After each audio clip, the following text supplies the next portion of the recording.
ስትፈልጉ በኤሌክትሪክ ኃይል ብቻ ከ130 ኪሎ ሜትር ጀምሮ እስከ 200 ኪሎ ሜትር የሚጓዝ እንዲሁም ስትፈልጉ ደግሞ በነዳጁም ኤሌክትሪኩም አንድ ላይ አድርገ ነው 1300 ኪሎ ሜትር የሚሄድ ተሽከርካሪ ወደ ሀገራችን ገብቷል።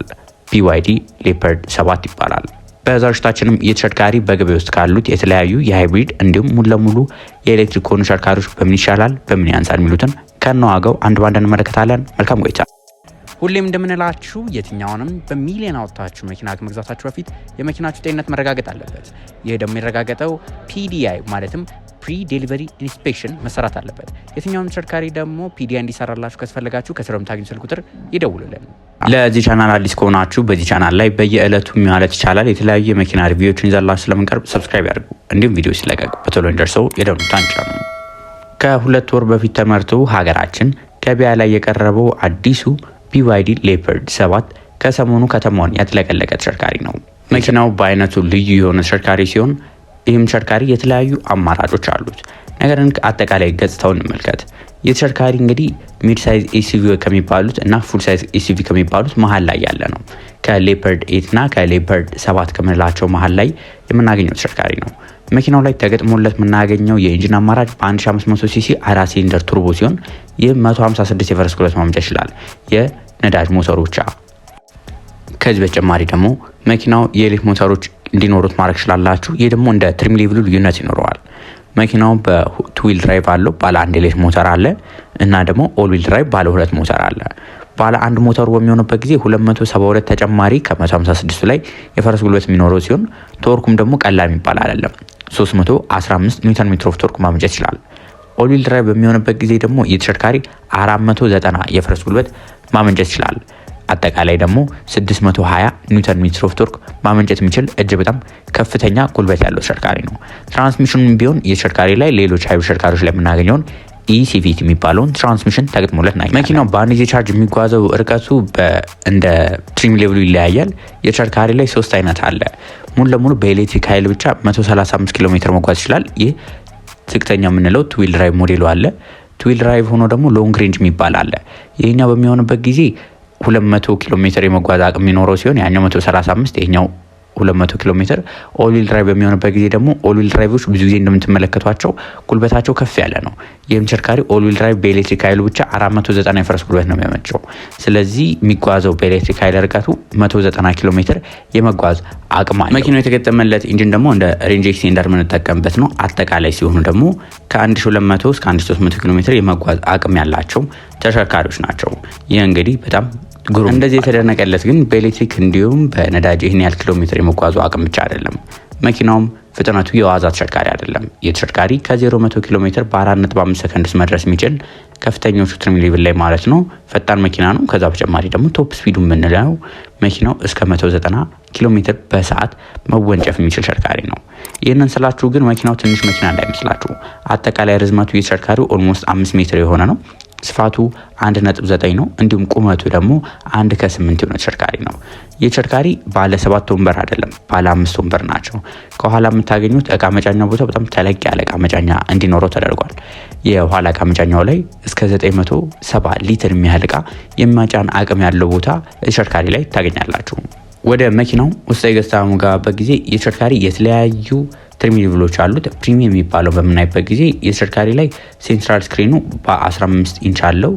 ዲጂታል ኢንስትሩመንት ማለትም ይሄ አሽከርካሪው የሚጓዝበት እሱ ደግሞ ባለ 12 ኢንች ዲስፕሌይ አለው። እነ ተሽከርካሪዎች እንግዲህ በጣም የተለያዩ አዳስ ሲስተሞች አሏቸው። እነሱን አዳስ ሲስተሞች ወደ በኋላ ላይ ያሳያቸዋለሁ። ከዛ በተጨማሪ የተሽከርካሪ ላይ ተገጥሞለት የምናገኘው ነው ወንበር ልንገራችሁ። የተሽከርካሪ ላይ የተገጠመለት ወንበር ሌክዠሪ የሆኑ ወንበሮች ናቸው። ወደ 12 አቅጣጫ አጀስት ማድረግ ይችላላችሁ። ማሞቅ፣ ማቀዝቀዝ ኤሌክትሪካሊ እንዲሁም ደግሞ ማሳጅ ማድረግ ይችላሉ። ከዚህ በተጨማሪ ደግሞ አንዳንዶቹ ላይ የናፕ ታይም ራሱ የተገጠመላቸው አሉ። ይህ እንደ ትሪም ሌቭሉ ልዩነት ቢኖረውም ማለት። ከዚህ በተጨማሪ ደግሞ ተሽከርካሪዎች ላይ የምታገኟቸው ስክሪኖቹ ለፊተኞቹ እንዳለ ሆኖ ለኋለኞቹ ደግሞ ላንድ ክሩዘር ገመቺስ የምንላቸው ተሽከርካሪዎች ላይ እንደምናገኘው አይነት ተለቅ ያለ ስክሪን ተገጥሞለታል። የኋላ ወንበሮቹ ላይ ለኋላ ተሳፋሪዎች ራሱን የቻለ ስክሪኖች ተገጥሞለት እናገኛለን። ይህም እንደነገርኳችሁ እንደ ትሪም ሌቭሉ ይለያያል። ሳውንድ ሲስተም ላይ ደግሞ እንምጣ። የተሽከርካሪ ሳውንድ ሲስተም በጣም ልዩ የሚባል ነው። የተሽከርካሪ 20 ስፒከሮች ተገጥሞለታል። ዲ ሳውንድ ሲስተሞች ነው የሚጠቀሙት። ይህን ግን የሚጠቀሙት ከፍተኞቹ ትሪም ሌቭል ላይ ነው። እንደዚህ አይነት ሳውንድ ሲስተም 20 ስፒከር የምታገኙት። ከዛ በተጨማሪ ደግሞ አንዳንድ አስገራሚ የሆኑ ፊቸሮችም ተካተውለታል። ከእነዚህ መካከል የተሽከርካሪ ላይ ፍሪጅ ተካተውለታል። ፍሪጁ እንግዲህ ማቀዝቀዝ ብቻ አይደለም ማሞቅም የሚችል አለ። በዛ ያሉ ዩኤስቢ ኮኔክሽኖች ተካተውለታል። ይህ እንግዲህ እናንተ ምቾታችሁን ሳይነሳ እንድትጓዙ ለማስቻል ነው።